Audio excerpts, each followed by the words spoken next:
Bonjour à tous. Aujourd'hui, j'ai constamment l'Éternel sous mes yeux. Quand il est à ma droite, je ne chancelle pas. Ainsi mon cœur est dans la joie, mon esprit dans l'allégresse et mon corps repose en sécurité. Psaume 16, versets 8 et 9.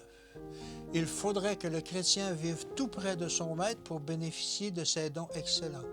Étant rempli du fruit de justice qui sont par Jésus-Christ à la louange et à la gloire de Dieu, il faudrait que son cœur déborde de gratitude et de louange, qu'il soit toujours prêt à reconnaître les bénédictions qu'il reçoit, ayant toujours à l'esprit ces paroles. Celui qui me loue me glorifie. Notre devoir consiste à cultiver la joie et non à entretenir la tristesse et les chagrins.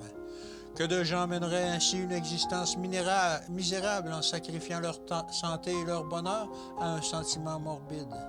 Ils se rendent désagréables à leur entourage et leur visage, toujours renfrogné, exprime plus clairement que des paroles leur mécontentement. Cet état de dépression porte gravement atteinte à leur santé, car il entrave le cours normal de leur digestion et contrarie leur nutrition. La tristesse et le souci ne peuvent remédier à une seule peine, mais risquent d'engendrer de grands maux. La joie et l'espoir dont nous illuminons le sentier des autres sont au contraire vie pour ceux qui les trouvent et santé pour tout leur corps.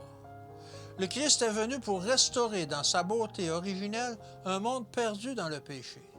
Il n'y aura ni péché ni malade sur la nouvelle terre et le corps sera rétabli dans sa perfection primitive.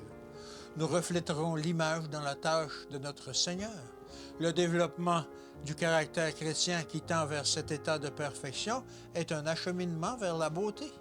Tandis que le cœur se transforme par le renouvellement de l'esprit, les grâces de ce dernier marquent le visage qui reflète le raffinement, la délicatesse, la paix, la bonté, l'amour pur et tendre, et dont l'âme déborde.